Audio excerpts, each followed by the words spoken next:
Okay, Rick, just tell me, I'd like to, in a nutshell, what is Powersource and what basically do you do? Powersource was founded about 12 years ago. We do what is called distributed generation. We build power plants in several sectors as opposed to the baseload power plant model. We build plants that are distributed around the country and distributed amongst users. So we basically build, own, operate, and finance power plants for 15 to 25 years. In three different sectors. One is in the microgrid sector, meaning we go into parts of the Philippines that have no power or have limited electricity availability, and we build power plants for the communities that serve 24/7 power. The second area is embedded power plants, meaning we put the power plants in the franchise territories of electrical cooperatives in the various parts of the country. You know, the distribution system is dominated by electrical utilities on a regional basis. The third area are captive power plants, which are designed for large industrial and commercial customers, manufacturing plants, shopping malls, and so on. The models that Powersource pursues combine, or what we call hybridize, conventional generation technology plus renewable energy technology. So this brings us to Futenco, because among the technologies that we use are biomass generation using various forms of biomass. Yeah, go ahead. One more thing. Sorry, I'll just adjust something Sure. here. Okay.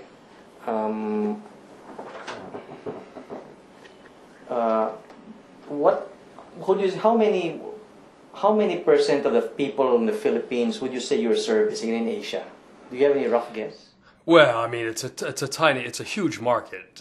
Basically, from the standpoint of one aspect of our business, the off-grid electrification, roughly a third of the world lacks reliable electricity. So, I mean, we're serving tens of thousands of these people, but it's a tiny, tiny percentage of what the world's availability is. In the Philippines, because we deal in three sectors, and because we'll use biomass production, in other words, Futenco's output in each of our three sectors, the relevant question, Randy, is what is the market potential for each of those three sectors, and how poised is Powersource to penetrate those sectors on a near-term basis? Because obviously the interest of Futenco and its investors is that there is an available market to purchase and to utilize their biomass production in the near term.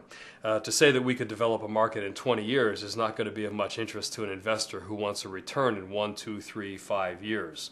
So if you look at the three sectors, the microgrid sector, meaning the off-grid sector, we are dealing with dozens of communities. We're right now building out, we have a number of operating systems there. We're building out 5 more right now.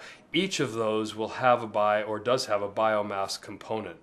We reckon that there are 3 million people in the Philippines still requiring reliable electricity that do not currently have it.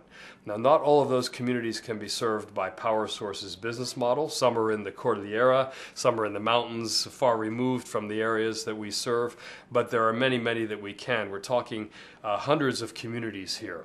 In the second sector, which is the embedded power plants, these are power plants that range in the 2 megawatt to 5 megawatt range.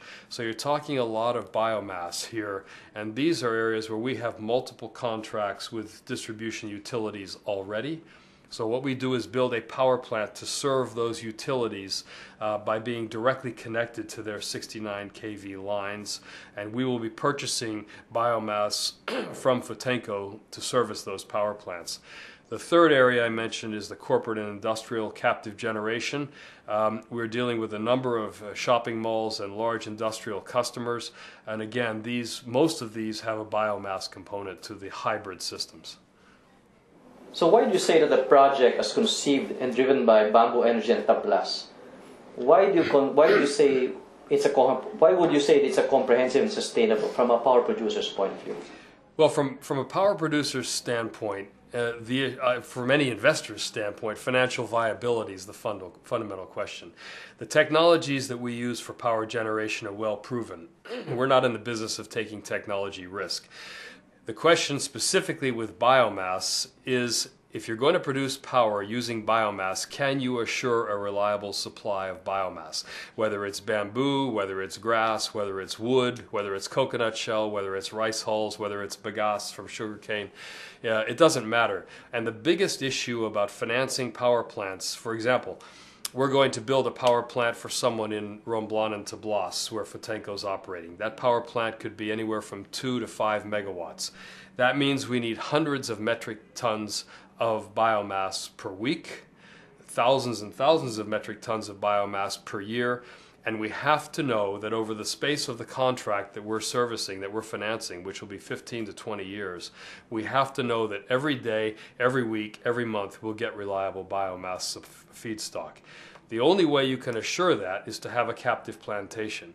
Otherwise, you're subject to market caprices, to the whims of market suppliers, to purchasing in the spot market, and you cannot guarantee to your financiers that you have a reliable fuel supply.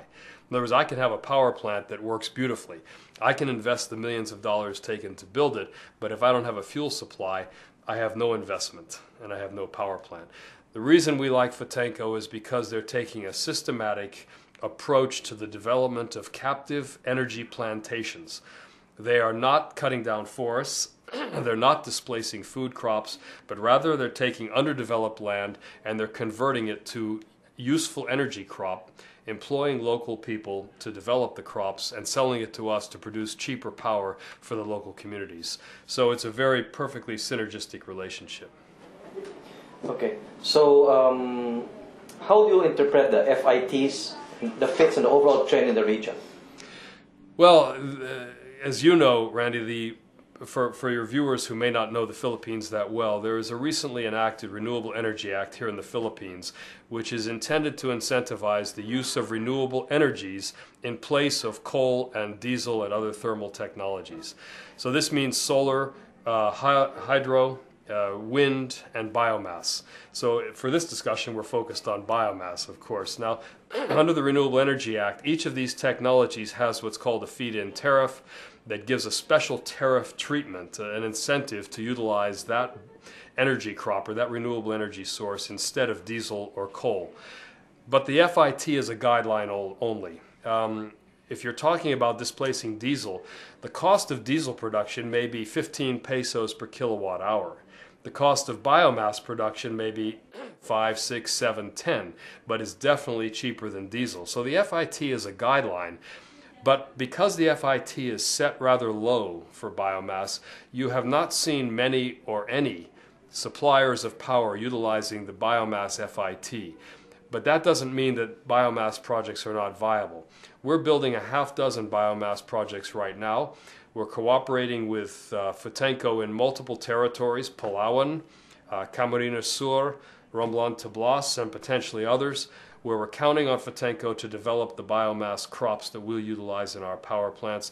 The FIT is a guideline, but we have to determine our project economics based on a broad range of factors and not simply one. How do you see it developing in the next 5 years? Well, right now, there's obviously the initial enthusiasm over renewable energy means that there's a great feeding frenzy. Everybody's rushing in to develop projects in renewable energy. Everyone's rushing in to register these projects with the Department of Energy. And we and others calculate that the vast majority of these projects are either unfinanced or unfinanceable. So what we're looking at doing is identifying the projects within that broad range of potential renewable energy projects that are viable, and we will finance them with Powersource resources, and we'll count on Fotenko to finance the upstream fuel supply with their own resources. This is why we're pleased that the investors in Germany are supporting the Fotenko cause, because they're very professionally managing the process here. Over the next 5 years, what you'll see is a massive distillation of energy developers and power plant providers, where those that don't really have viable business models will fall away, disappear, and you'll be left with a stronger core of truly viable feedstock suppliers and power plant providers and financiers and operators. And we at Fotenko intend to be in the latter category. Talk a little about the joint and integrated projects that you have with Fotenko. Well, I'll give you a good example, and I know that the client won't mind me discussing that because I just came back from Palawan a couple of days ago. We're working with the Palawan State University and Fitenco on a pilot project which will probably be initially only a half megawatt, 500 kilowatts, and then hopefully scaled up to 2 megawatts. We're also working with Palaco, which is the Palawan Electrical Cooperative, so we have a wonderful relationship. Fitenco, the Palawan State University, and Powersource are identifying a series of areas, land areas, where Fitenco can develop energy crops. One is in the Awahig Prison Reserve in Palawan, another is up near Sabang where the underground river is. And what they're going to do is develop energy crops, perhaps bamboo, perhaps a meld of crops, just to assure that there's reliability on many fronts. And then we will build the power plant on the area of the Palawan State University and supply the university and potentially the utility itself with power that's derived from biomass. Fitenco itself has donated equipment to the university for establishment of a biomass chair so that students can understand how to manage biomass projects. We will provide internships on the power side, and so the university is very enthused, as are we. But again, the idea is that it's one thing to finance and build a power plant for biomass. It's much more critical to determine where you get your fuel because our technologies are well established. But fuel supply is a highly variable thing, and captive plantations, we believe, are the only way to assure reliable supply. Let's talk about the potential scale of the future. Like, for example, how I think what they're trying to get at is potential scale of future combined.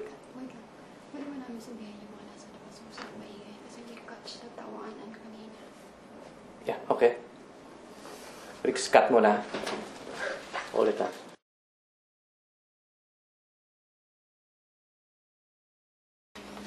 So let's talk about first, how about other integrated projects you have with Fitenco? You talked about Palawan State University. Are there other interesting projects? There are, Randy. For example, of course, the initial project is in Romblon Tablas. We're negotiating right now with the National Power Corporation and with various authorities in the province of Romblon Tablas for the development of projects on several islands within the province. Corcuera Island, for example, Tablas Island, Concepcion Island, and so on. In each of these islands, Powersource would build an integrated power system, meaning generation and distribution, train the local people to manage electricity, and manage basically a micro-utility. In those areas, we would use biomass that's provided by Fitenco, and Fitenco's first plantation and first nursery have been based on Tablas Island in Romblon Province. So this would be a perfect example of cooperation where we're relying on their feedstock supplies in order to drive our power plants. We're working together on a project in Camarines Sur that would include the utility there. Again, these projects vary from approximately 1/2 of a megawatt up to 5 megawatts. It very much depends on the sector and the geographic location. But in terms of potential, you were asking about 5 years. I mean, our target is 100 megawatts under biomass power. So when you're talking 100 megawatts, that's an awful lot of biomass power. And so these will be spread over Mindanao, the Visayas, Palawan, for example. And we hope to work with Fitenco as rapidly as they can expand with us. We're happy to work with them. I mean, this is why we have a strategic alliance with them. Is there any way you can repeat that? I mean, say it so simply. In the next 5 years, we're looking at an increase of something like 100 megawatts or something like that. Well, we as Powersource are looking at 100 megawatts, and that's a somewhat arbitrary target. The market itself is much, much larger than that. I mean, there is a huge market here in the 3 sectors that I mentioned to you. Off-grid electrification, where communities lack reliable power. Embedded power plants for distribution cooperatives, of which there are well over 120 in the Philippines, and then captive generation for industrial and commercial users, shopping malls, manufacturing plants, and so on. In all cases, the issue is the availability, the reliability, and the cost of electricity. So, and then a fourth factor, of course, is how clean is the electricity. But let's be honest, people are most concerned with, are they getting electricity? If they are they getting it 24/7, and is it reliable? And of course, how much is it costing? So diesel power is expensive, and it's very likely that it's not going to get much cheaper anytime soon. Diesel power is dirty, and the transportation of diesel is logistically a difficult thing. If you can have biomass grown in the vicinity of where you're producing the power for the community, meaning distributed generation again, then what you end up with is an ideal scenario of an alliance between a biomass provider and the producer of power utilizing that fuel. So the scope within the Philippines, which as you know has 7,000 or more islands, is enormous. The difficulties are logistics management and management of that feedstock supply. So if you have the tie-up between a power provider and the grower of the feedstock, then potentially you have an alliance that could grow to hundreds of megawatts. It's very, very easy. So you're saying that if you have an alliance, if you have the right feedstock, maybe I'd like you to say something like, we do have an alliance. Futenco will provide that right feedstock, something like that, something we need. Sure. No, I mean, we have an alliance with Futenco. We're operating in multiple provinces right now with Futenco, particularly Romblon province, Palawan province, and Camarines Sur province. These areas are all in the central part of the Philippines. For those that are not familiar with the map, they all require large amounts of power. We're looking at, just in those three provinces alone with Futenco, initially maybe 15 to 20 megawatts of power. We have many projects that are under development or actually under construction in various parts of the Philippines, and what we're hoping is that Futenco will expand with us as we expand through these regions. We've been operating here longer than Futenco. Futenco has made great inroads in the few years they've been here. We've been operating for 12 years now, so obviously our power plant development is a little ahead of their plantation development, but the way they are managing it gives us great confidence that we will be able to rely upon Futenco to drive the biomass supply supporting our power plant investments. Okay. So simply, can you say that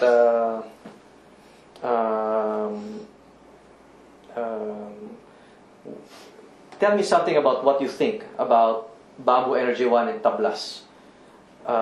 Would you say it's a comprehensive and sustainable from your point of view? Yeah, we've watched carefully over the past couple of years as Futenco has built first its nursery and then its plantation in Romblon and Tablas. This happens to be on Tablas Island itself. They've got excellent personnel, they've got world-class management, they've got the equipment they need to have, they've built the community relations, they've acquired the land that they need, because obviously you need land to grow this out, because you're talking hundreds of hectares of land that's required, and they have systematically, I mean, it has not been an easy process, and Futenco would be the first to admit that, but if it were easy, then everybody'd be doing it, and there wouldn't be any premium to be attached to it. So what Futenco has done is systematically approach the acquisition and growth of energy crop plantations in conjunction with Powersource's strategic plans for power plants in these various areas. It's been done the right way. Our financiers have been impressed with the way Futenco has done. We're impressed because we're not going to stick our neck out, financially speaking, for an unreliable supply source. So the fact that I can say this to you, Randy, indicates the reliability that we consider Futenco to represent. All right, very good. Anything else you'd like to say? Or you think you've all said it all? That probably covered it. Yeah, thank you. I think so.